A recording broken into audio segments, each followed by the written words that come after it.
Hi gang, this is a special The Joy of Football podcast because it's the first of what will be, we hope, a series going down to a club training ground, Premier League training ground, interviewing a player and basically focusing on the joy of football. And our first club is Fulham. We're doing that today. Now, if you're watching this podcast as opposed to listening to it, you have to watch it right to the end because there will be a revelation right at the end.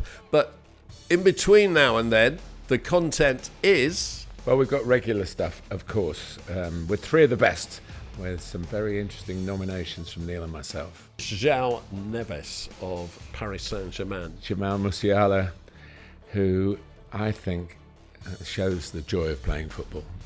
Dean Henderson, now Crystal Palace. I mean, Cristiano Ronaldo, who has yet again come up with a supreme stat with his 900th goal, and he desperately wants to get 1,000. Letter from the Gantry continues our theme of Fulham Football Club and Martin's commentating history with them. And we're using our connection with Fulham to think about George Best and Rodney Marsh, who both played for the club. Rodney played two spells at the beginning towards the end of his career, and to trigger some thoughts about who are the great entertainers in the Premier League today. We'll also bring you Neil's with my additions all-time Fulham 11. But we start with what we're calling the joy of playing football. Yes, this involves a player. We went down to Fulham's training ground this week and we sat down with the Fulham captain, Tom Cairney. Lifting a trophy at Wembley, scoring the winner, it's just, yeah, it sounds cliche, but it is like dream come true moment. In the tunnel when I seen Terry, Lampard, Drogba, Deco, Michael Ballack, because they're superstars. There is a story that you were given a 2-week job in a bank. Yeah, that was the worst time of my life. I think Salah was injured, Trent was injured. He had a few players missing, and it felt like a massive opportunity for the club. I mean, just get to a domestic cup final. Like I said, like that feeling I wanted to get to a cup final with Fulham. They've been here so long. And I don't think anyone dislikes Fulham. Do they? The playoff final, Championship, I'm sorry, but it's as big as the Champions League. The Joy of Football podcast. With me, Neil Barnett.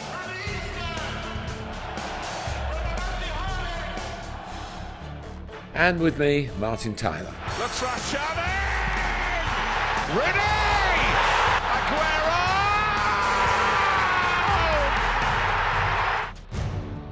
The Joy of Football. Hello, the Joy of Football with Martin Tyler, the greatest commentator in the world, and me, Neil Barnett, enters new waters today. And this is because we're starting a series where we go to football clubs and talk about the joy of football. We started with Fulham because Fulham's training ground at Hotspur Park is kind of halfway sort of thing between Martin's house and my house. Surprisingly it is, yes. Yeah, a lucky coincidence, I think. But also because we know there's a club there that is receptive to new ideas, and we were made very welcome. Yeah, and has a really good communications department set up, which is not always the case before. So we went there and we sat down with the captain, Tom Cairney, and talked to him in some detail about the joy of football. Fulham is a wonderful little club. It is a little club. I think you should take the little out of it. Well, it is a little club, though, but it's... Well, it's little compared to you, big brother, down the road, but it's been a club that's had a lot of Premier League football. I know there's been a bit of a yo-yo time in recent years. And a World Cup winner. Yes, of course. And George Cohen, who I've had the privilege of being coached by a long, long time ago. I don't think George got much out of it, but I certainly did. There's the special things. You know, we're old enough to go back. Johnny Haynes, even prior to George Cohen.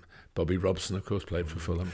Can I just say, for those of you who don't know, that there's a primary school on the Fulham Palace Road, about half a mile from Craven Cottage, where both George Cohen attended and Linford Christie, who of course was also a world champion sports person. So quite remarkable that little school should have had them both there.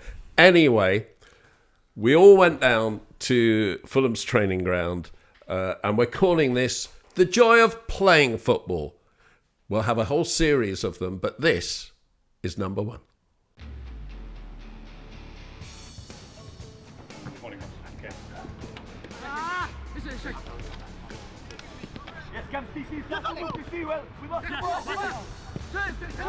Hello, Neil. You okay? Good. Lovely to see you again. It's been a long time since yesterday.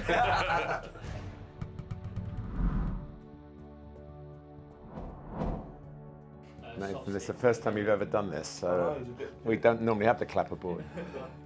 Yeah, thank you. Tom, lovely to talk to you. Thank you for coming in to talk No about problem. the joy of football. And I know you were born in Nottingham. The Yes. story is that you used to go and watch Celtic, but you tell us you're a Forest fan. When did the joy of football, when did you realise how much you love football? So early, I think it's a lot of the same little boy's story. I think it always starts from your dad a little bit. My dad's a huge football fan and a huge Forest fan. Like I just said off camera, he went to the European Cup finals. The Cloughie times for him are the best times of his life. And I think I was a Forest fan, born in Nottingham, as you said, played for the academy early on for a few months. And I'd say my joy of football started around 5, 6, and my earliest memories are probably the '98 World Cup, where I fell in love with the original Ronaldo. How can you remember the feeling? Obviously, you wanted to progress as a footballer, but did it feel like boyish excitement to be actually there at pro club training and learning from professional coaches, or was that sort of more of a career move?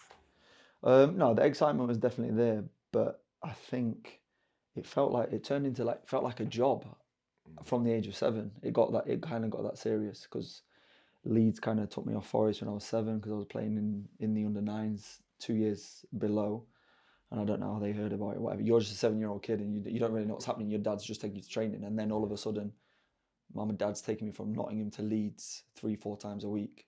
And he's a taxi driver as well, so the car was in pieces. I remember sometimes we used to break down on the way home and stuff, but like I said, he didn't care. It was just he was getting me to the best academy at the time. They was producing the likes who was older than me, like Alan Smith, Aaron Lennon, James Milner. They was like the poster boys as I was just starting out, so I could really it was an amazing time to be around Leeds, to be honest, because they was in the Champions League. I remember the time with Rio Ferdinand and Lee Bowyer, Harry Kewell, Viduka.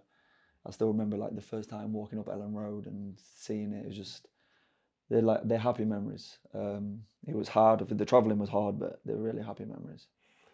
There is a story that you were given a 2-week job in a bank. Oh, yeah.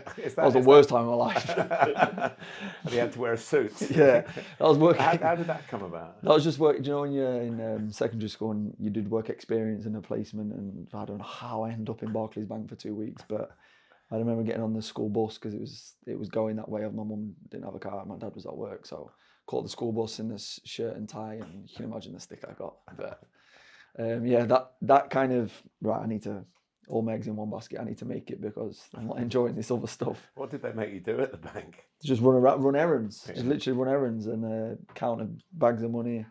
Working 9 to 5 was hard, but it's a funny story now.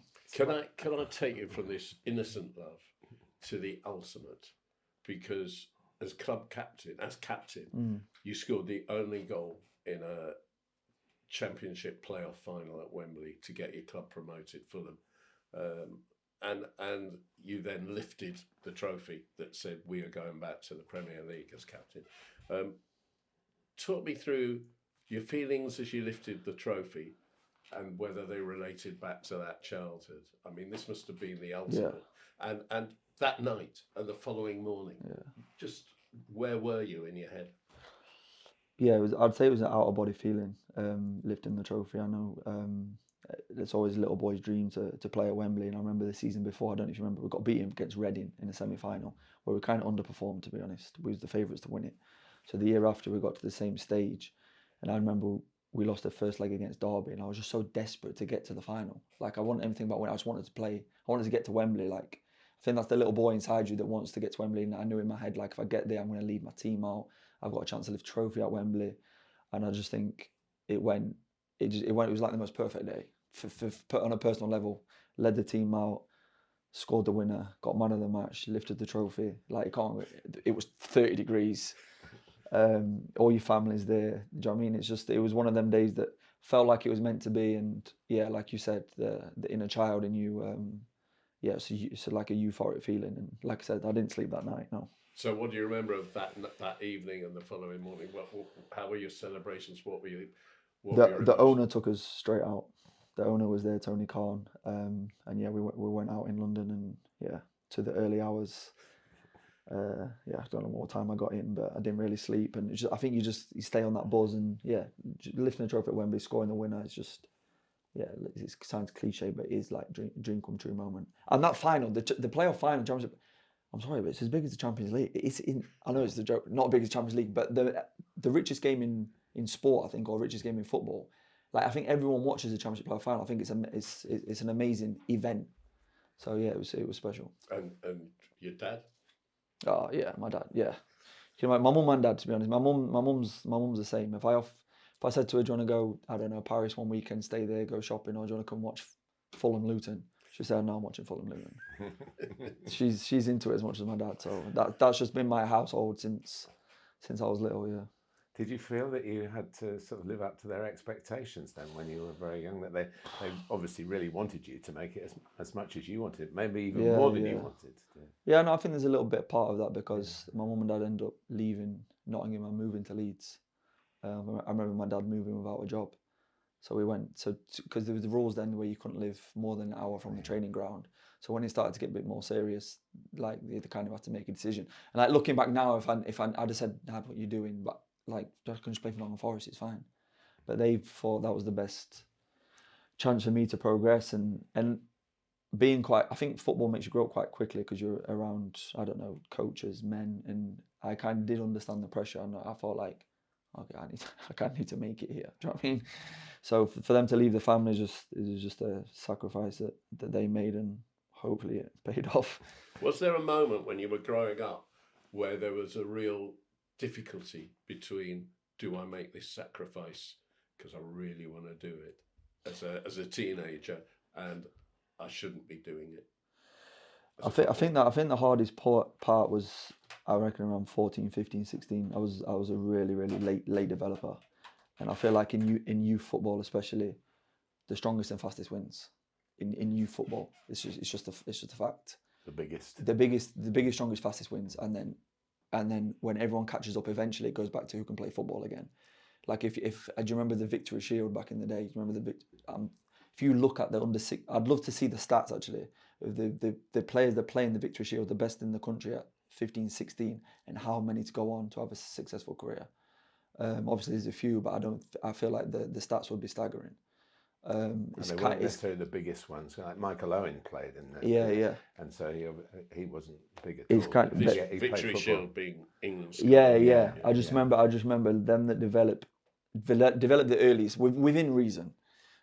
Used to play for England, blah blah blah, and I just remember being so far behind, and I think that was the hardest time in my life because I ended up falling behind a little bit. I was quite small and ended up getting released at 16, and I feel like if I didn't have a strong family support base around me, then I could have really struggled. Yeah. At that time when you were released by Leeds, did you doubt your ambition or your ability or both? I didn't doubt my ability. I didn't doubt my ability. I just need. You doubt yourself a little bit. I didn't doubt my ability, but just I needed to catch up, and I think that's where my dad was really good with me and just said, listen, in 2 years time, Tom, like it will go back to who can play football again. And Hull City at that time gave me the 2-year apprenticeship, scholarship, whatever you want to call it. So I went from getting released at 16 to then making my Premier League debut 2 years and a bit later, which is scary, really. I think I was very fortunate in the fact that Hull City wasn't even an academy. So it was like a school of excellence, I think they called it then. So bearing in mind, I've gone from the age of 7 to 16, playing the likes of Man U, Everton, Liverpool, Newcastle, beautiful academies, beautiful changing rooms, to then getting released at 16, getting changed in the car park in Hull in a hockey goal on some AstroTurf, and thinking, wow. And I'm playing Darlington, Grimsby, Boston. It honestly felt like glorified school football. But but lucky for me, the first team was doing well. I think it was like around the Championship, and it was around the time that Windass scored the volley at Wembley against Bristol City, and then they went to the Premier League. So I think, okay, they've given me time to grow, and if I get if I get past this, then at first team level I'm playing at a high level, which was very fortunate for me. Lots of good fish, all those places. Lots of good fish. Great fish and chips. Grimsby and Hull are the great ones to So visit. I was lucky in that aspect. Can I just ask, for somebody who's in love with the game, Yeah. when you actually get into the first team and play in the Premier League, was there ever a moment where you were on the pitch or got on the pitch and you were suddenly in awe of someone? It was the tunnel. I can remember it was the tunnel. I remember my first week Premier League debut. Like honestly, I can't explain to you. I played youth team football. They put me up front. It was like glorified school football, I swear. And 16 to 18, I played striker because the way it was against Darlington, blah blah. And then the following season, my first week in the Premier League when Phil Brown played me was Wolves at home on the Saturday, Chelsea at home the Tuesday night, and then Man City against Roberto Mancini's Man City the following Saturday. But it was the Tuesday night against Chelsea where I was like in the tunnel when I seen Terry, Lampard, Drogba, Deco, Michael Ballack, and I just do you know what I mean? That was the moment, and I'm stood side by side them, and I thought, wow. 2 years ago I was released, literally told whatever, and then 2 years later I'm playing against these because they're superstars. They were superstars, and then you've got to get out of that mindset as well because you're about to play against them. So it was a crazy time. Remind me of the score? It was 1-1. We drew 1-1. Yeah, George Boateng was amazing with me. I will say that. Do you remember George Boateng? Yeah. It was like 4-4-2 back then. Not everyone played 4-3-3 like these days. It was side by side with George. So he was like in his 30s. I was 18, 19, and he really helped me. Yeah. We'd already met, hadn't we? But in Beijing of all places. I'm surprised you remember that. I remember because I wanted to know how to pronounce your name properly. Yeah. And we ended up having a coffee together. And, Nick Barnby. Yeah, and you got to when we talked the other day, I thought you played in the third and fourth place, and we played in the final, didn't you, against Tottenham? Yeah, I played against Tottenham, Yeah, that was prior to your Premier League debut? Yeah, prior. That was 09, I think. 2009, I think I played in 2010. Yeah. But yeah, I was rooming with Nick Barnby. I think they messed the rooms up. I think he was meant to be rooming with Andy Dawson, but I ended up with Nick Barnby, and he felt sorry for him now because I can imagine what that's like. And he said, "Oh, I'm just going for a coffee with Martin Tyler." I was like, "Oh, wow." I said, "Okay." And then he went, "Do you want to come?" And I was like, "Yeah, I'll come." And then that's where we met you for a coffee, and I just sat there and you two just spoke. But it is what it is. No, from there to where we are now, it's been a fantastic journey for you. Sorry, I interrupted Neil. What were you going to say? I think a lot of young footballers must suffer from being in awe when they first start. Now you're a captain, and Fulham. I've lived in around southwest London all my life. I grew up in Richmond. I live in Kingston.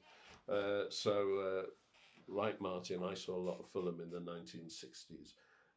It's a great club. No, I mean, the Fulham of the 1960s was a really good team, they also had the funniest fans in the world. I learned a lot about football humour on what is now where the big newsstand is. Was just an open riverside bank, and I'd go there I'm a Woking fan. I'd go there when Woking weren't playing because it was quite the easy journey for me. Yeah. And I'd listen, just on my own, I'd listen to the guys on the bank taking the mickey out of the players on the probably field. Still happens now. I've probably got a few. Go on, give us an example. No, I mean, they'll probably take the mickey out of me when I'm playing. Just to go back to what Neil asked you before, was there a point that you can remember in a Premier League game when you were at Hull where you go, actually, I belong here? It was that week. It was my first week. Yeah. I felt like, I do think there's a point in the young players, obviously everyone they get thrown in. I think it's a sink or swim moment. I think a lot of it's mentality and kind of believing that you should be in that moment, you should be on that pitch, you should be in the arena, which is difficult to do. I bet I think I've heard like the class of '92 speak about it, but they played with loads of talented players and they wonder why these things don't go right. I think a lot of it is in your head or just like belief really. And I feel like I've always had that self-belief that when I get there, I'll stay there. And I feel like in that first week, I cemented like that I can do that. Do you know what I mean?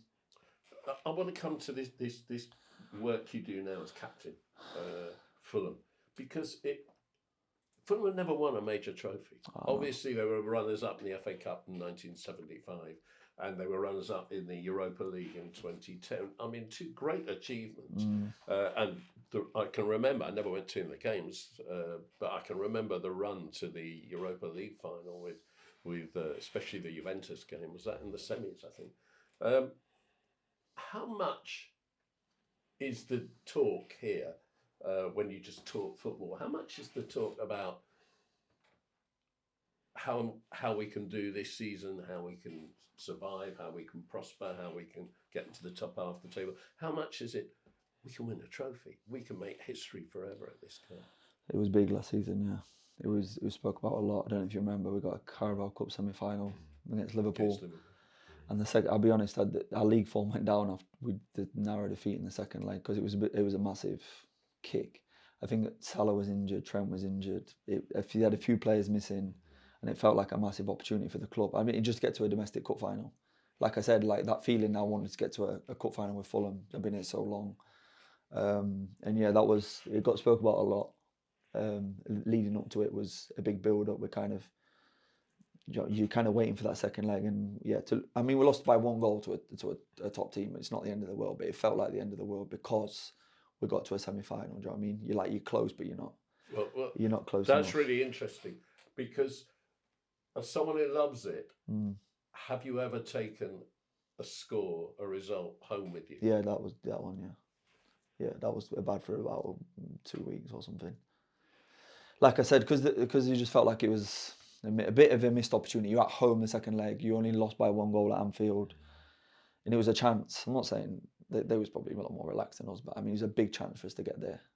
So you like, now I know football is so short. Them opportunities don't come around all the time. Hopefully it does happen again. But so when you take it home with you for a couple of weeks, how does that manifest itself? I think you're just down. I think just low energy. Like you start to replay things. Could have done this. Could have done that. And then it just lives with you. Really. I don't know if that's the case with everyone. Some people are probably better at getting out of the system. I remember Jamie Carragher speaking, saying he took a lot of things home with him. I'm not saying it's a good thing. It's just the way. I just think people are different sometimes, and yeah, that's the way I was. You're in your 10th season now, is that right, Tim? Yeah, it's amazing how time flies. So, what would you say about the joy of Fulham? I mean, it's a very much loved club. It's got a great image around the game. I've been in the game a long time, and I've never really thought, oh, Fulham made a wrong step here. Of course, they've had the results. They've been very nearly out of the Football League, not that long, 30 years ago, I suppose. What's Fulham meant to you in terms of your love for the game and your sustaining your career here? Well, I feel like growing up, Fulham was always a Premier League club to me. The likes of when Louis Saha, Berbatov. So I think it's always had top players as well, like nice players. You know what I mean? Like good football, Steve Malbronk, or just it's been nice to watch. That sounds. I think that's what. And I don't think anyone dislikes Fulham. Do they? Like neutrals or other fans? That's what I feel like. Chelsea don't dislike Fulham. Fulham. Yeah. Fulham supporters hate Chelsea. Yeah, maybe. Big brother, little brother. Yeah. Maybe it's like that. But that's what I feel like. And then I just think when I first came here, the fans took to me very quickly, and I don't know. I just had a good feel. I think the stadium is beautiful. I know it's old. It's got a new stand now, but the history of it, London's original. And yeah, so I think it's a beautiful place to play football. I think away fans enjoy coming to Craven Cottage. And like I said, I think Fulham have always tried to play football the right way. It's attractive football a lot of the times. And yeah, I think it's just suited the way I am, my personality, and just the aura of the club, really. From the banks of the Trent to the banks of the Thames, via Leeds, where Brian Clough didn't make it either. Yeah, it's true. Yeah, so true. You're in very good company. True, yeah. Tom, it's been wonderful talking to you. I really appreciate your time. No problem. The coffee's robbed me at Munch and Wiggles. I'll hold you to that, because they're not cheap. No, I've got my bank statement, because you always pay now with cards. Yeah, you do, yeah. So I've come down to that, and there's nothing that's like that. It's like pages and pages of Munch and Wiggles. It's unbelievable. Yeah, I got a free one today, though. Did you actually? I've got the card. I've never had a free one yet. Have you had the card? No, I need to get the loyalty card. They haven't offered me it. Yeah, well, I tell you what, I've got a blank one. You can have it. Oh, there we go. It's worth coming on for that. It's in there. Okay, come on, this has got to be recorded on camera. It was worth coming in for that, honestly. Yeah, I got a new one today. So £6 a latte, I think. It's those outrageous. caramel ones. Yeah, right? caramel as well. I shouldn't say that on camera. No, you shouldn't Body say fat that, people will go mad. Actually, Bruno will go mad if he hears that. here we go. Hey. There you are. That is unused. This is fantastic. That's your fee Thank for you. today. Cheers, guys. Cheers, Tom. Thank you so Don't much. get sponsored now. Perhaps we ought to rename that Coffee for Cairney. Yeah, very good. It's a lovely coffee shop where quite a few football people go into in the area, not too far from the Chelsea training ground, and some of the Fulham lads live close. Some Crystal Palace players as well. So it's quite useful to pop in and have your favourite brew, and you might get a nice conversation about what's happening in the Premier League. I think sometimes what people don't realise, who just go to football and love football, but don't know footballers, is how much the emotions of playing dominate their lives rather than the money they earn. Well, it is. If you win, you're on top of the world. If you don't win, there are always questions to be answered. If you lose, then you really are not happy until you win again, and that can be a few weeks, of course. So, yeah, they're human beings. They're the same as everybody, you know. They have the same kind of ups and downs, and yes, they're blessed with a talent. But they have to produce that talent, and as often said, it is a short career. Tom's been very fortunate, 10 years at Fulham, which is a great achievement by him, and he's into his 30s now, and he's still got plenty of life in the legs, but not everyone's quite so lucky. So there's that general feeling of uncertainty as well. Of course, the contracts are a bit longer these days, particularly at the club that neighbours Fulham, and so Mine never was. the security is spread out a little bit. But you want to be in the team. You know, they're all competitive people, and some, find that very hard if they get a spell on the sidelines. So I think there's been a lot more done about the mental side of being a footballer, and I think that's right. I'm not from the school that says, "Oh, get on with it." I do think these things should be analysed much more closely. And I think if that happened in the past, probably some now ex-footballers would have had a happier time in the game. Well, we're going to take Fulham as an example, because in the 1970s, when they were in the old Division 2, what's now the Championship, they re-signed Rodney Marsh, who had gone from Fulham to Queen's Park Rangers to Manchester City and came back to Fulham. And they signed a player who preferred the London Lights to the Manchester merry-go-round, one George Best, and they were just top entertainment. They weren't particularly football savvy, but they were top entertainment. So we're going to do a segment today called Let Them Entertain You. And who are the current successors to Best and Marsh? Who are the Premier League's great entertainers right now? Yes, it's interesting because we've been through a phase where teams have been called entertainers. Of course, Newcastle under Kevin Keegan were branded that by my Sky colleagues at the time. And we look at, do you want to watch them? They're a good watch. And the individuals perhaps have been throttling back a little bit because they know they have to fit into the team. Everybody has to press. Yes, well, that's true, and it's a very important part. Jack Grealish would be one who comes to mind, who has the personality that he has off the field, and he shows it on the field. His recent goal for England with no inhibitions about his celebrations with his connection with the Republic of Ireland. I think Jack is he is what it says on the tin, so to speak. And so I would regard him as an entertainer. When I'm commentating on a game that Jack's playing in, you learn to expect the unexpected. I think his personality is more entertaining than his actual football, which has flourished, but doesn't have real exceptional, unexpected sensationalism like perhaps sometimes Phil Foden's does, and Cole Palmer's does. And the guy that I think, in a way, is probably the best entertainer in the Premier League, and I don't know how I'm saying this because he plays for Tottenham, but is James Maddison. But again, you're talking personality as well.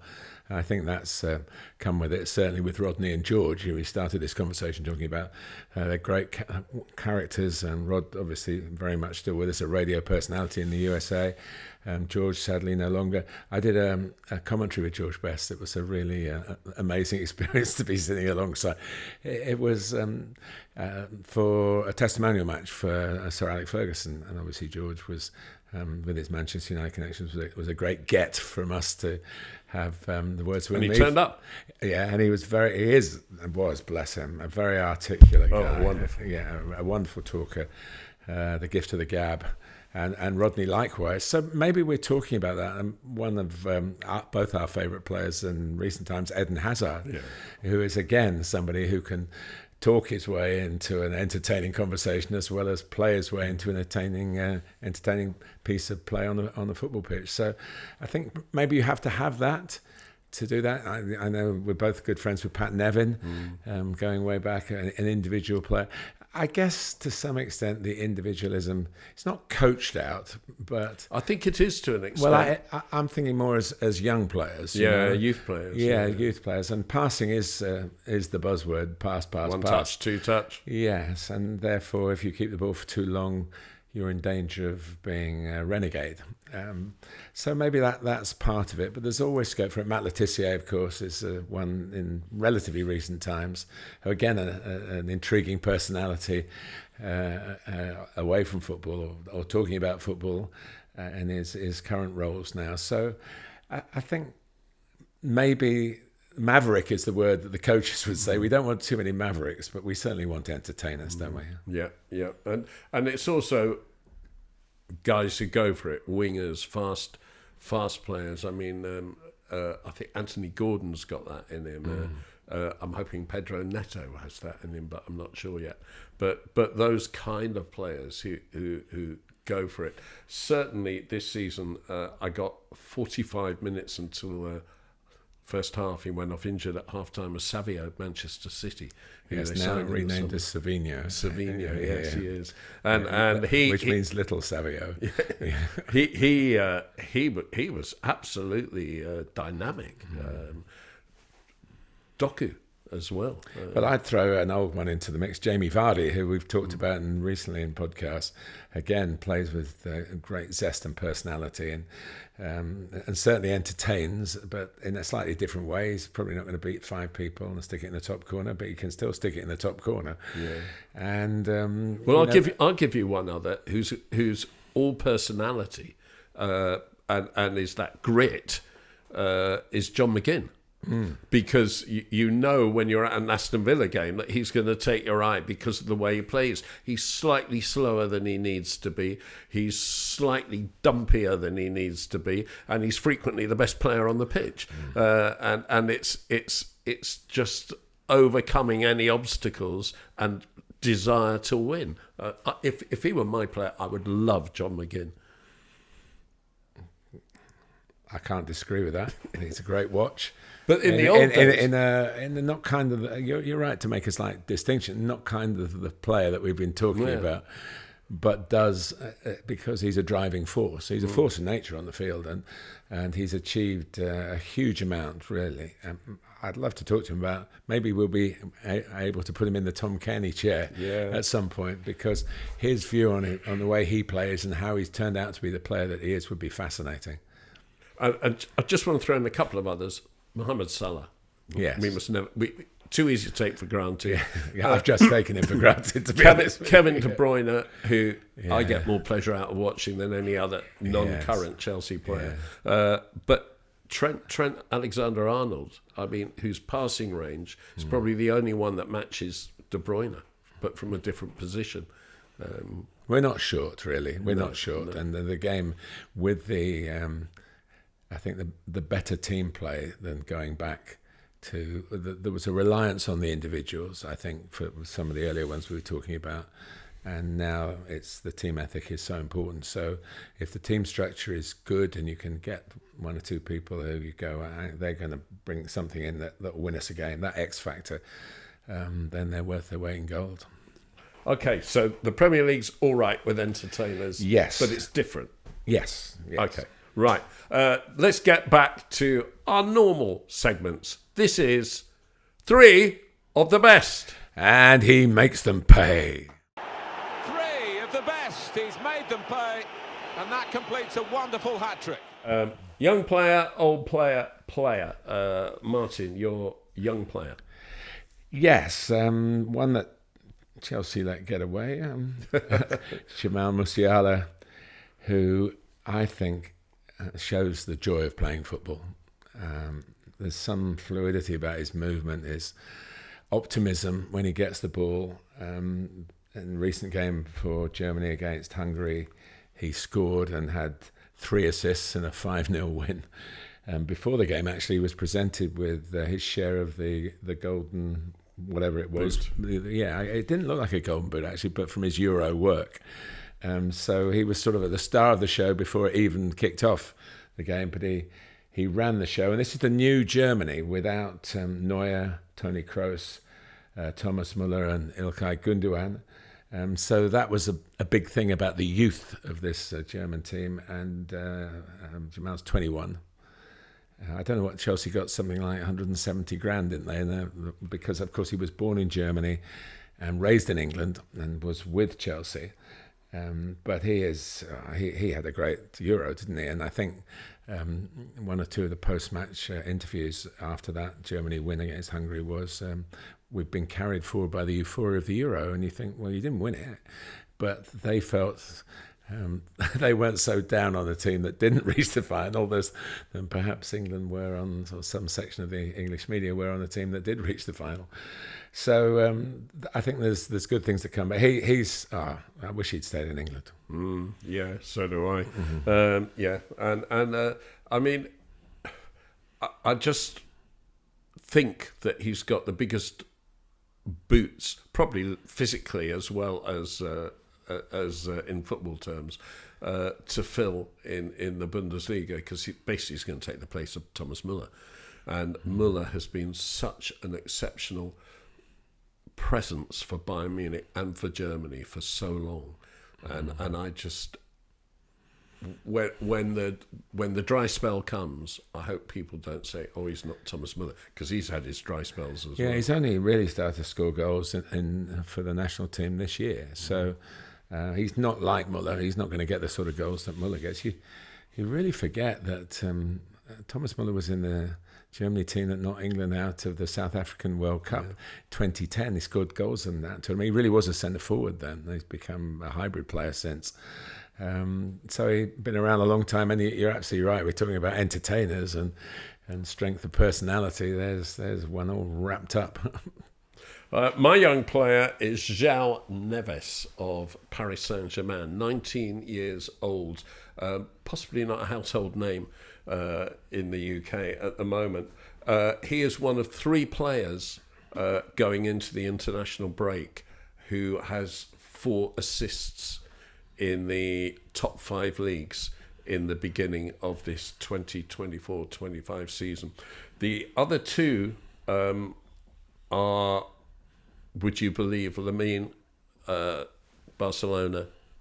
Lamine Yamal, who is 18, so 17 during the Euros, so 2 years final, wasn't he? Yeah. 2 years younger than him. Yeah. And the other one is Cole Palmer, who's 22. So it's a young trio. But João Neves is another Portuguese player who's come from nowhere. He moved from Benfica to Paris Saint-Germain this summer for around 60 million euros down and 10 million add-ons. He actually had a buyout clause of 120 million. And Rui Costa, who is the legend, who is Rui Costa, who is the chief executive, I think, of Benfica, let it go because PSG weren't prepared to pay any more. And we know when they wouldn't pay the money for Osimhen, they're now making their absolute maximum decisions before the negotiations and sticking to them. And he felt that they weren't going to get any more money out of them. They had to take it now. So João Neves has gone to PSG. He's playing on the left of a 3-man midfield with Vitinha in the middle. Vitinha is in the Portugal team as the holding midfielder, but the other two midfielders tend to be one Bernardo Silva and one Bruno Fernandes. So he's not getting into the side. But last week he came on at half-time for Rafael Leao. Actually, they started 4-3-3 and I think went to 3 at the back. So it allowed him more space to get in. But they just come one after another, these Portuguese players. Mm-hmm. And João Neves, age 19, is looking as though he's going to be one of the best midfielders in Europe. There were quite a few Premier League clubs interested in him, but PSG got there first. Actually, if we can move on rather than go to the old player to my player, we'll keep the Portuguese theme going, because certainly not a young player, but he wouldn't regard himself as an old player at the age of 38. I mean, Cristiano Ronaldo, who has yet again come up with a supreme stat with his 900th goal, and he desperately wants to get 1,000. And that is going to be a talking point, I'm sure, for the next couple of years. I don't know what level of football he's going to end up playing. And of course, we talked a lot in the Euros about whether he should be playing for Portugal. Well, he's now scored 131 goals for Portugal.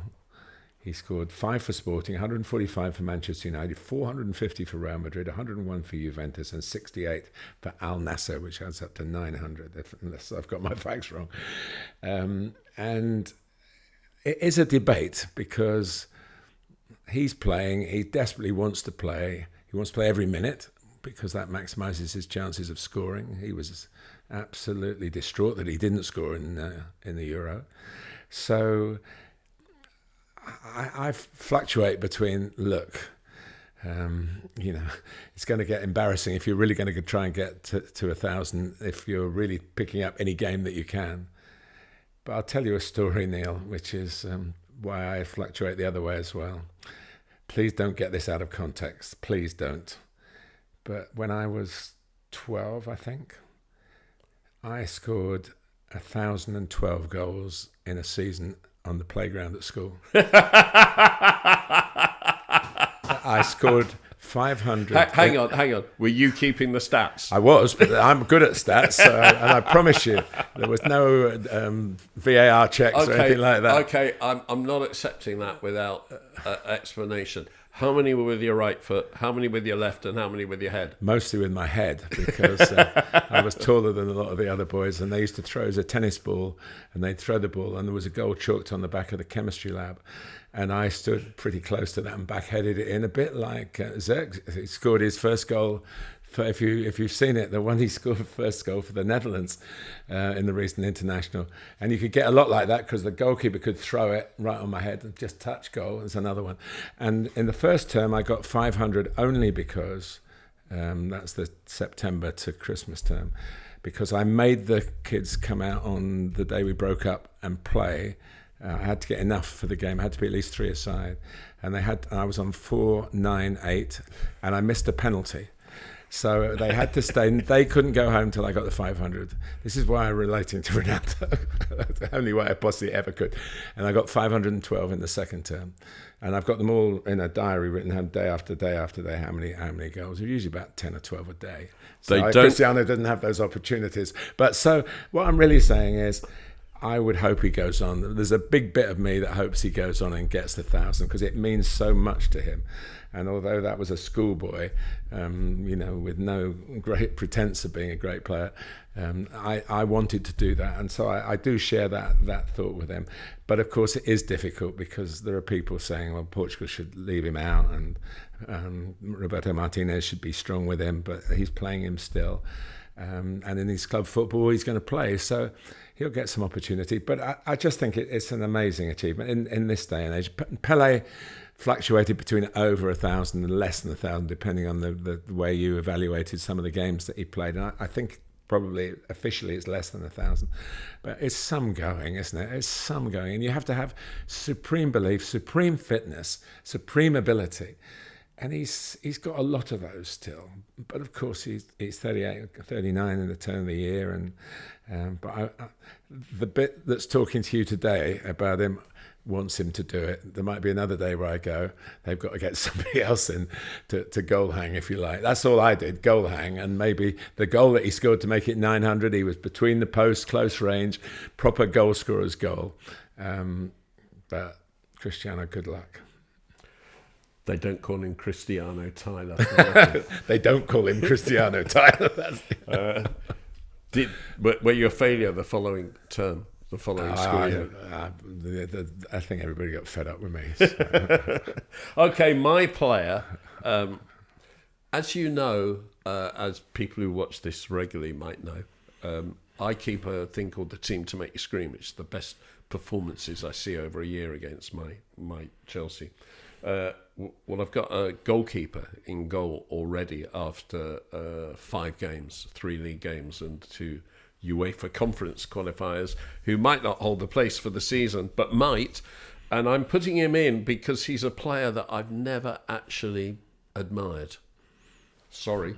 Dean Henderson, now Crystal Palace, who of course came through at Manchester United, has for the last few years been in England squads when he's been available. But to me, he's a goalkeeper who's always been accident prone, and he's a goalkeeper who's always been injury prone. And I just never thought of him as at a particularly high level. I remember him for England under 21s making some really poor errors, and I never warmed to him. Well, Crystal Palace got a draw at Chelsea in the last game before the internationals, and he was outstanding. He made 2 absolutely terrific saves. One from a point-blank shot by Noni Madueke, which he let to turn onto the bar and over for a corner, and one on a one-on-one in the last minute with Nicholas Jackson, where a lot of people criticised Jackson, but they obviously didn't watch it closely because the charge was that Jackson shot straight at him. He didn't. He shot to Henderson's left. Henderson came out like a rocket. He had to, because Jackson was coming in like a fighter aircraft. And the shot went to his left, and he just put out a strong arm, low rather than high, put out a strong arm and managed to stop it. It was a gigantic save. But on top of that, he was fast off his line throughout the game to cut out danger. He was good on crosses. He was good with his distribution. And he had an all-round really good 90 minutes. Now, for a guy who's been around for so long, he's only 27. For a guy, I didn't realise he went from Manchester United to Crystal Palace. Everywhere else he's been in between was on loan. I thought he was a Nottingham Forest. Funny enough, they came up at the Nottingham Forest that he was in the England squad, as you said, at Nottingham Forest. But he didn't play for England while he was a Nottingham Forest player. Hence, Morgan Gibbs-White was the first Nottingham Forest player to play for England since Stuart Pearce in the last century, 1997, I think. So, and I was going, when it was being mentioned in the commentary, I was going, no, Dean Henderson must have played, but he didn't. So, yeah, he's one thing I can tell you, he's got great belief, self-belief. And so, yeah, he's obviously was hoping to succeed David De Gea. It didn't pan out that way. But in a way, he's seen off a rival in Sam Johnston, hasn't he? So, yeah, he's still relatively young for a goalkeeper. Yeah, so maybe. That's all I'm saying, maybe. But he's someone who hadn't impressed me, has impressed me. And that's kind of thrilling. Except it wasn't, because Chelsea didn't win. But well done, Dean Henderson. Your old player. Yeah, I'm going to speak up to wish good luck to Craig Bellamy as manager of Wales. I mean, Craig's had a remarkable career. It's not been short on controversy either, but almost 300 Premier League games, 81 goals, 7 different clubs in the Premier League. He was never not in demand as a footballer. Almost 80 caps for Wales and a potential goals for 19 goals for Wales as well. But he's one of those who's in the limelight for his ability, and then occasionally in the limelight for the wrong reasons. And he's a pugnacious man, and he's got that fighting spirit, which has occasionally crossed a line. But I think now it's a great chance. He's 45, I think. Well, he's a changed man, isn't he? Yeah, Certain things in his life have affected him, and he's got involved in in a lot of charitable causes. He has. And he's a changeman. Yeah, and I think this is his time to show he is a true football player, as he was a true football player with those stats show that. And he had a long career. He then, of course, worked for Vinnie Company, Anderlecht and at Burnley. And now here he is, international manager, full of the right kind of fighting talk. As he was a fighter, he was a very good footballer with, I guess, some of the entertainment qualities we were talking about earlier. But it's a big responsibility being an international manager. I think it's come to him at the right time. I think he's also got the young. I think young managers have something to offer. The energy, they can relate to the players that he will have played with, some of his players. And I just thought it was a good time to, and he's a proper Welshman, so there's no question about his passion for the cause. So, Craig, good luck. Two interesting things about Craig Bellamy. One is that somebody who played in a lot of games against Manchester City when he was in their team with Vincent Kompany said that Vincent Kompany was far more in the referee's ear and screaming at the referee and not offensive, but aggressive to the referee than Craig Bellamy ever was, which is quite extraordinary. And the other thing is, I saw his last game, the game he read before his retirement, which it was the last game of the season when Cardiff got relegated at home to Chelsea, and he was substituted towards sometime in the second half, and the whole of what's now called, I think, Cardiff City Stadium rose to him. But of course the Chelsea supporters all booed, and Chelsea manager at the time was Jose Mourinho in his second spell at the club, and Mourinho leapt forward, stood on the touchline, led the applause because Craig Bellamy was his kind of player, and Chelsea supporters stopped booing and turned to applause because you did what Jose said in those days, and it was quite a moment. My old player is really with the spirit of Fulham in this podcast, Ray Lewington. Ray Lewington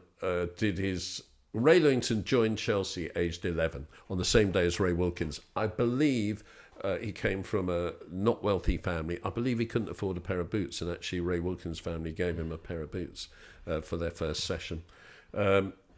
He played his first team game in a friendly against Italy under 23s. When the season had already started, it was presumed it was just a fundraiser, I don't really remember, but he got a go. And the first three things he did in about the first 10 minutes was lay out three of them. If we're talking about entertainment, it was the other side of entertaining football. He was a defensive midfielder before his day, because they didn't really have defensive midfielders then. But he laid out three Italy under-23s players, and he later always claimed to me he was just so excited to be in the first team that he went for every ball he could, and these things happen. The year that Chelsea got promoted from the old Division 2 back to the top flight in 1977, I think he played every single game. As a holding midfielder, Ray Wilkins was a number 10 in a midfield diamond. He played for a while in the top flight, went to Vancouver Whitecaps when it was the North American As a lot Soccer of players League. did then, yeah. And after a loan spell at Wimbledon, finished up at Fulham. And he was a Fulham player over a span of 10 years, with 1 year out where he went to Sheffield United, who had a lot of money at the time. But he went back to Fulham when they were struggling and needed a manager. And at the age of 29, he became their player manager. And he was the youngest manager in the Football League. Now, from there to leaving the England job before going back to Crystal Palace, I don't think he's ever been out of work. Not ever, which you don't get with coaches very often. He's so highly rated within the game, and that he's now chosen his time to retire. I think it would have to be something extraordinary to get him to put those shorts on. He always wore shorts in the dugout in the middle of winter, didn't he? Top guy, yeah. Roy Hodgson would be the first to sing his Roy, praises. Roy Hodgson, when he went to Fulham in 2009, inherited him because he had been the youth development officer, I think, at the time at Fulham for a year, and had become the interim or caretaker, as we used to call it, their manager, when I think Laurie Sanchez lost the job, and so Roy Hodgson kept him on, and then when Roy Hodgson went to Liverpool, he stayed on at Fulham for a couple of years, and Roy Hodgson then took him to England, and then of course on to Crystal Palace. But in 1991, when Chelsea made Ian Porterfield manager, he wanted to bring Ray Lewington as his number 2, but the chairman then, Ken Bates, for some reason didn't want the Chelsea old boy as his number 2. And I don't know if there are any Burnley supporters watching, but Stan Ternant got the job. Everyone who's a Burnley supporter will know who Stan Ternant is. Possibly nobody else will. But well, I do. Top man, Stan Ternant. But he's top. But Ray Lewington, he had a close relationship with Ron Nodes, who owned Crystal Palace and then owned Brentford, so he managed both of them, or was assistant manager as well at both of them, and he's had a lot of relationships with Palace down the years, working with different people there, and he's just always been in work and always highly regarded as a coach, and probably the club he served the longest is Fulham. I know my partner's a teacher, and she has recently taught his grandson, and his grandson was you're never quite sure what kit he was going to turn up in, because Ray moved from club to club, and obviously with England as well. And there was a deep connection with Chelsea, a deep connection with Fulham, then of course Watford, and then he managed Watford for about Palace. 3 years when they were in the second tier. To the but he FA went Cup back to semi-final. Watford when Roy had a spell of managing much more recently.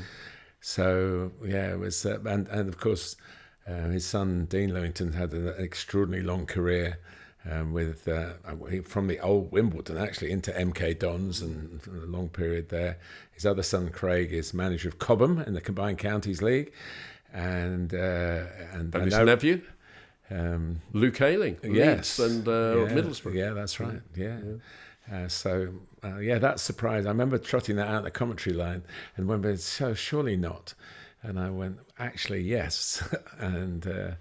Because Luke was a southerner, although he spent a lot of time playing in the north. He was at Arsenal as a kid. So, proper football family, proper football bloke, and always up for a chat about the game. Yeah, and still likes a pint of bitter. Yeah, nothing wrong with that. Right. As you can imagine, given that this is a special and we're really focusing on Fulham today, that is what Martin Tyler's letter from the Gantry is focusing on. Martin Tyler's letter from the Gantry. Letter from the Gantry. Well, thanks, Neil. Our special guest, Tom Cairney, was very much to the fore the last time I was on the Gantry at Craven Cottage. It was a Premier League game against Wolves, which Fulham won 3-2, an evening of 3 penalties, 2 of them for Fulham, one of them when Tom was clipped by Nelson Semedo. But my first Fulham match as a commentator made the national news. Not, I can assure you, down to any wise words from me. It was Fulham away to Southampton, October 1976, a second division game, but full of celebrities. And the great George Best was sent off in a 4-1 defeat. Dismissals were rare back then, but despite his equally famous teammate Bobby Moore pleading his case to the referee, George had to go. My own history with the club goes way back even further, to 1958. Woking, on their way to winning the FA Amateur Cup in front of 71,000 at Wembley, played the semi-final against Barnet on neutral territory at the Cottage. I was a nervous school kid in a 20,000 plus crowd. Woking rather escaped with a replay after a nervy 1-1 draw and booked their place in the final with a 3-2 win at Brentford's old ground, Griffin Park, a week later. One of the Woking scorers in that game and subsequently at Wembley was snapped up by Fulham a year later. His name, Reg Stratton, the great-uncle of former England midfield man Tom Cleverley, who's now impressing as Watford's manager. I've mentioned before on this platform that I was privileged to travel on the Fulham team coach for their only FA Cup final in 1975 to do live interviews with the players on the road to Wembley. I earned the job by being in the right place at the right time for their semi-final replay against Birmingham City in Manchester. No live coverage in those days, just a couple of cameras, and it seemed a waste of even those facilities when it was 0-0 into the dying seconds of extra time and a second replay looming large. But then striker John Mitchell poached the goal that took the then second division club to the final.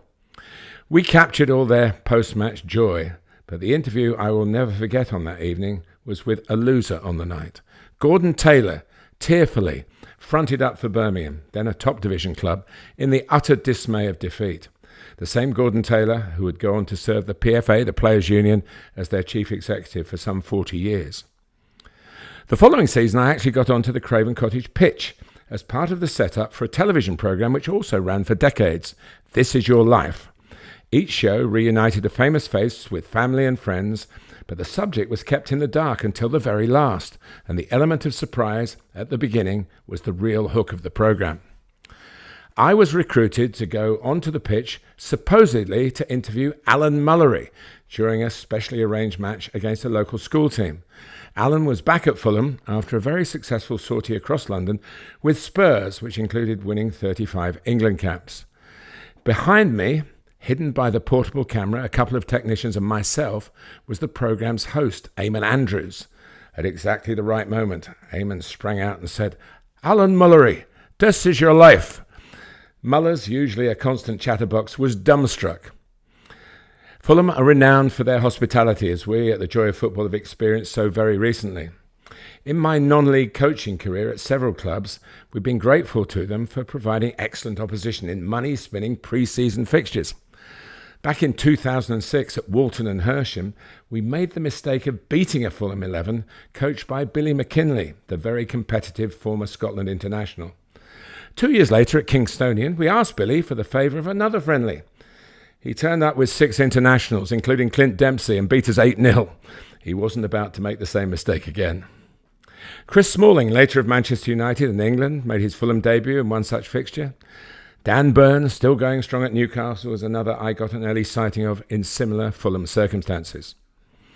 Now, Fulham are London's oldest professional football club, and they've been playing at the Cottage since 1896, with the exception of 2 seasons, 2002 to 2004, when they ground shared, you might remember, with Queen's Park Rangers, while their own home was being upgraded.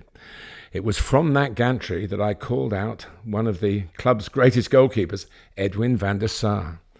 The Dutch international gave the cameras an early taste of the risky footwork that is much more prevalent from keepers today, miscontrolling a back pass and then trying to beat Arsenal's Jose Antonio Reyes, who was left with a tap-in. It was the only goal of the game. All his own fault, was my unforgiving commentary appraisal. The commentary position is now in the state-of-the-art Riverside development, the very grand stand on the bank of the Thames, with a swimming pool at rooftop level. And from the television position, a wonderful view into London over the historic Cottage and the Stevenage Road stand with its listed facade. There's nothing quite like it in English football, and there's nothing not to like about Fulham FC. Lovely, yeah, brilliant. I played at Craven Cottage. Go on. I can't remember what the occasion was. Actually, I've got a photograph somewhere with hair. Yeah. So before the end, A long time ago. yes. Before the end of this podcast, I might try and dig it out and see if I can show everybody me with hair. In goal? Were you in goal? No. Even though I was a goalkeeper, no, I played in the field. I was very pleased with the photograph because my head was up. And the ball was at my feet, so it looked as though I knew what I was doing. I don't know if this has ever been said in the commentary or in any football circles at all, but believe you me, there is only one way in football of looking when you're playing as though you know what you're doing, and that is, if I can just use that camera over there, that is to look one way and point the other and shout, because it always means that you understand what's going on in the game. And I was very good at that.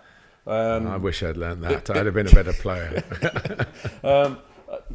Letter from the Gantry is being followed today by a one-off. We're going to do this every time we go down to a training ground. This is our all-time Fulham 11. Well, it's been picked by Neil It has. And with the help of some friends who are Fulham season ticket and holders. I've got some adjustments. But, Okay. Well, I started off in goal, obviously, and I go back to Tony Macedo. Tony Macedo.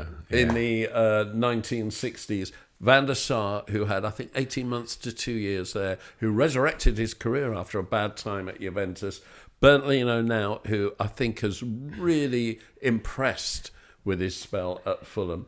But the one I've gone for is the one who kept goal in the run to the Europa League final, and who spent probably about, after he left Middlesbrough, about 5 or 6 really good seasons at Fulham, is Mark Schwarzer. Good choice. I can't disagree with that. I mean, Edwin van der Sar actually was when Jean Tigana got Fulham into the Premier League, and he was like a marquee signing, and others followed because Edwin came. So he played perhaps a different kind of role, although he was only there for a short time. He was Mark Schwarzer is one of those who is a great guy to bump into.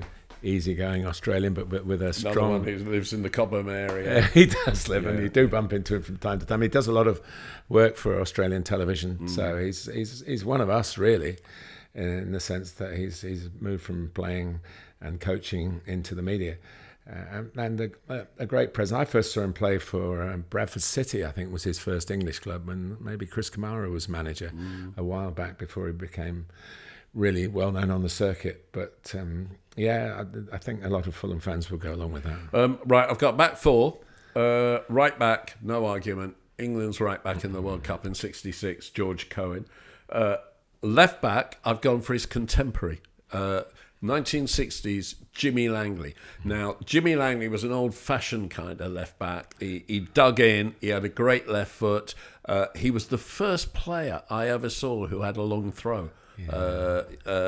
He was of the Stuart Pearce came after him, but he was of the Stuart Pearce type, aggressive crew cut. I remember that. And a long throw when they were certainly not used very often. And in his veteran stage, he went to Queen's Park Rangers. That was a smaller club at the time than Fulham, and is again now. Went to Queen's Park Rangers, and he was in the team that won the League Cup. The first year that every club had to enter the League Cup and the final was at Wembley, he was in that Queen's Park Rangers team. So he had a really good career and won a major medal. He was a good player.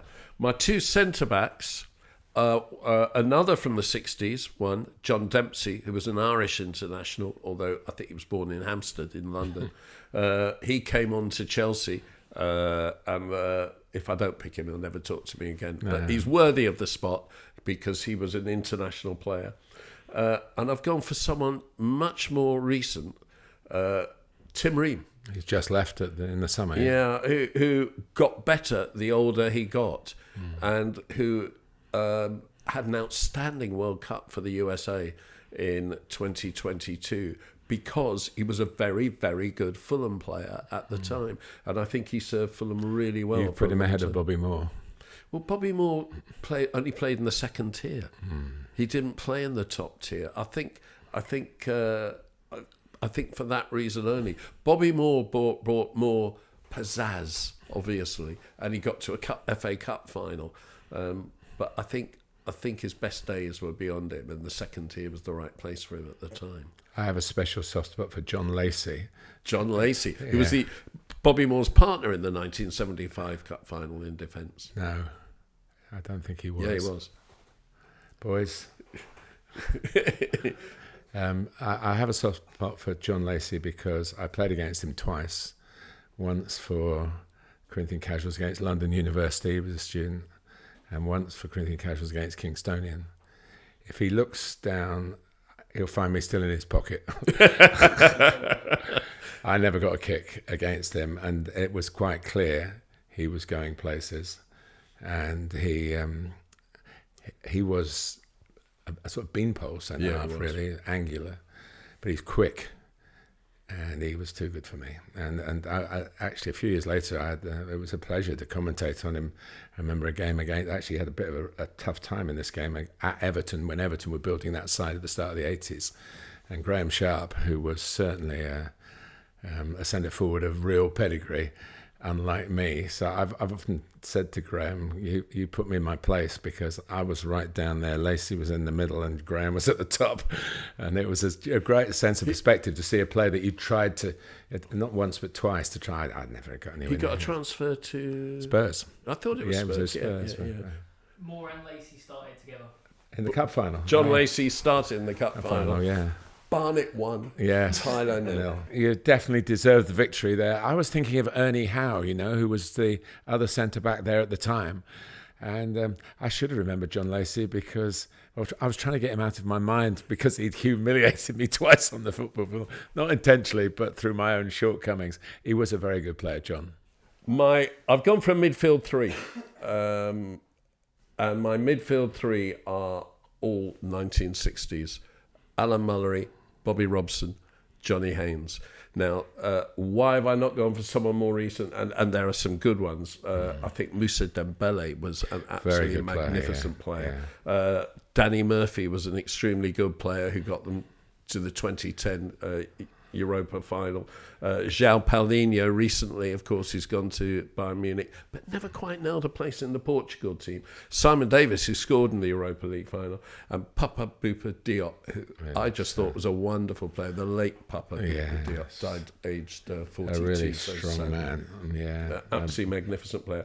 But Alan Mullery was outstanding for England in the 1970 World Cup. Yeah. Bobby Robson was excellent, superb for England in the 1962 World Cup, and Johnny Haynes captained England in the 1962 World Cup. Three absolutely nailed in. I couldn't put another name, even though, as we know, they've got Andres Pereira's playing very well for them at the moment, and Tom Cairney, we should mention, had 10 years at the club, and others have really helped Fulham stay in the Premier League when that had that period under Sean Tigana. Steve Malbronk, that's another name I'd throw in. I think he's really got to be mentioned in dispatches. Another who was sort of part of that early years in the Premier League. Van der Sar. We're going to mention another one, Louis Saha, in a minute. So they were, they had to. It was odd for Fulham to have these players from all around the world at that time, but they were very good. Malbronk was a craftsman. Okay, and I've gone for a front three, therefore. Damien Duff, who had a very good 4 or 5 years with them. My centre forward, this was a hard one. The ones I haven't chosen are Malcolm McDonald, who started at Fulham and got his big transfers. I think he went from there to Newcastle and then on to Arsenal. Alan Clark, who wasn't an out-and-out centre-forward, he was the second striker, but who went on to Leeds and won loads of trophies with Mick Jones. And played in the World Cup in 1970, didn't he? Yeah. Dimitar Berbatov, who went from there to Tottenham to Manchester United. Clint Dempsey, I thought was Clint Dempsey... Damien Duff told me stories about Clint Dempsey banging his head against the dressing room wall when things weren't going well. Absolute nutcase. I think he twice forced John Terry off the pitch injured. I mean, he was not a gentleman, Clint Dempsey. It used to come out, he came from the wrong side of the tracks in the States. So that was an expression used about him. I'm sure it was not one that he used, but that it sort of represented his toughness. And he was quiet and not particularly articulate. No. And now he's great on. He does television in the USA for national team games. He was the right he's man a go-to man. Billy McKinley to pick against Kingstonian, that's for sure. He gave us a real chase. And an American before him, Brian McBride. He was a terrific player. Good back to the goal player. Gordon Davis scored so many goals, but not in the top flight.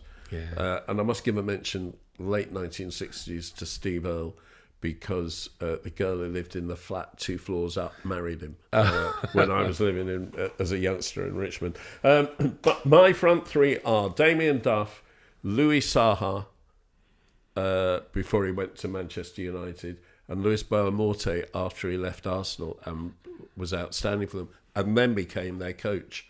And was the number 2 to Marco Silva until this summer when he's gone off to a national team. He's given Fulham a lot of service in different ways. Luis, I think he deserves to be in there. Yeah, we played against Damien Duff in a game as well. And he was special. He'd come from Chelsea then, hadn't he? He'd been at Chelsea, and Louis Saha was again the symbol. I mean, he helped get them up. He scored 2 goals. The first game was away to Manchester United. Fulham lost 3-2. Louis Saha scored both goals, if memory serves me rightly. But I'm slightly faded in my memory because the one thing that stands out is Kevin Betsy came on as a sub for his 20th appearance for Fulham, and Woking got 20 grand as a sell-on because he went from Woking. Kevin Keegan signed him from Woking to Fulham. And I remember, I knew that, so it was my smart Alec, I was going to say another word, my smart Alec commentary when Kevin Betsy came on, that's worth 20 grand to Woking. I don't think he played again. I think he did his 20 games and then moved on, had a very successful career in the Football League. So Malcolm McDonald's interesting because he wasn't even a centre forward, I don't think, when he went to Fulham. He was a left back, yeah, but a real strong, powerful man with a kick like a mule, as they say, and then turned to be Supermac, and is still known in the northeast of England and probably around English football. I was there the night he scored all 5 for England in a 5-0 win. I think it was Cyprus, yeah. I think all 5 were made for him by Alan Hudson. Yeah, I don't think Malcolm McDonald's got any Chelsea connections at all. I'm surprised. There's only about 4 of your 11. I think Alan Hudson was probably Chelsea. I think he was a Stoke player at the time. Schwarzer, Dempsey, Duff. Anybody else? I don't think so. No. Gordon Davis. Yes. We've left out. Marsh. Yeah, we have. I mean, Rodney Marsh. I didn't quite perhaps do enough in the first spell, and of course you put him in the Bobby Moore category in the second spell maybe. At Queen's Park Rangers he really made his name, and then that move to Manchester City, which just was the wrong move for the club and for the player. I don't think it's fair to criticise either of them. It was just a marriage that didn't work, but a magnificent footballer. A bit like Letizia in size, you know, it's a great touch and great confidence. So he'd be close. And Moussa Dembele, I thought, is a fantastic player. The stats don't do him justice, really, because he was always playing the pass before the assist, or getting the ball and getting it up the field and transferring the defending to attack. I think he's top drawer and probably not remembered. Perhaps partly because there are 3 or 4 Moussa Dembeles. Yeah. Can we mention one other person that we haven't mentioned? Of course we can. Yeah. Manager. Marco Silva, I think, has done a terrific job. I'm a big fan of Marco Silva, but I'm going to, and obviously there have been others, Roy Hodgson taking them to the Europa final, but I'm going to go back because Alex Stock. Alex Stock is someone who puts a smile on people's faces. Alex Stock was the manager of that Queen's Park Rangers team that won the League Cup in 1967, and he was the manager of Fulham when they got to the FA Cup final in 1975. He overachieved with people, and he managed with a chuckle. In my letter, I mentioned that I was there for the semi-final replay, and I mentioned Gordon Taylor bravely fronting up me. He was devastated. I remember Gordon saying, if your name's not on it, your name's not on it. And it was very good of him to come out. But everybody from Fulham, of course, was delighted to be interviewed. And I got Alex Stock in the changing room, all the champagne corks were going, and I said, what do you think of this team? They're an absolute shower, he said. An absolute shower. Can you imagine what they've done? You know? And he did it with a big smile. And he's famous because he was a player for a non-league team, Yeovil, I think it was, not first division like Premier League now, Sunderland out of the FA Cup in the 1940s. So we sort of knew about him, but I don't think he did too much else as a player. But as a manager, he was the old style. He was always in a suit and probably a trilby as well. It was that kind of... And he had a bird. Was he West Country? I can't remember. Yeah, well, I think the Yeovil thing was it. But, absolute shower they are. And they're in the cup final. Can I finish with my favourite Fulham story? Yes. If you're old enough, you'll know. If you're not, you need to go and find out. Folk singer Ralph McTell, who was a great Fulham supporter, Ralph McTell, and had one big national hit with Streets of London. Let me take you by the hand, take you through the streets of London. Big Fulham supporter, and I heard him tell this story on the radio. And Fulham were playing somebody at Craven Cottage. It was probably in the 3rd tier, could have been in the 4th tier. It wasn't very crowded. And one of the opposition got injured. And everyone was standing around. And because the ground wasn't full, you could hear every loud comment. And there were 6 or 7 Fulham players standing together talking. And one of them had his foot on the ball and was just rolling the ball back and forth. And someone in the crowd screamed out so that the whole ground could hear, "Fulham, don't just stand there, practice!" And apparently the whole of Craven Cottage dissolved into laughter and cheers. It's known for all sorts of things, Fulham, and what we've both shared this, Neil, is that it gives you, if you're a young person, and I don't know whether it's the same now, possibly not, but if you want to learn about the kind humour of football fans, you know, the benevolent banter, if you like. It was I went there, and as I've said in this podcast before, when Woking weren't playing, I went to either Chelsea or Fulham because I could get there easily from where I was living. And this is a 12, 13-year-old boy. And I just, on my own, so I'd find my way onto where this magnificent stand is now. It was just a bank, and you talked about it the other day about people looking at the boat race over the back of it. And I just stand amidst all these men and hear all these wit. And Johnny Haynes was like, he was football royalty, but some of the teams that he played with were a bit more working class. That was another story. Johnny Haynes was great mates with Tosh Chamberlain, who was the left winger. Johnny Haynes was, I think he was called the maestro, wasn't he? He was an absolute maestro. A midfield wonderful passer of the ball. And Tosh Chamberlain was a go for it left winger, hit and miss. Yes, he was not going to play for England. No, and they got a free kick outside the penalty area. Tosh put it down and took a long run up, and Johnny Haynes was standing near him, and he said, "Don't shoot." And Tosh Chamberlain came storming up to the ball, whacked it as hard as he could, and it sailed miles over the bar. And Johnny Haynes screamed, "What the did you do that for? Why didn't you just pass it to me?" And Tosh Chamberlain turned around to him and said, "I tried." Yeah, it was Fulham. It's been a joy of football being around Fulham for all these years, and for them to be the first club. Hopefully others will see that we've treated the matter with kindness and positivity, and that we'll be able to do this elsewhere as well. We'll be asking, that's for sure. We'll be back to the regular kind of details next week. But from Martin and me, see you then. Ta-ra. Well, if you didn't have a soft spot for Fulham before, maybe you have got one now. Thank you to them for their cooperation, and we'll have more Premier League clubs coming to you soon. If you have been watching this as opposed to listening to it, I have found that photograph of me playing at Craven Cottage. Ladies and gentlemen, here is the younger me. You look like a player.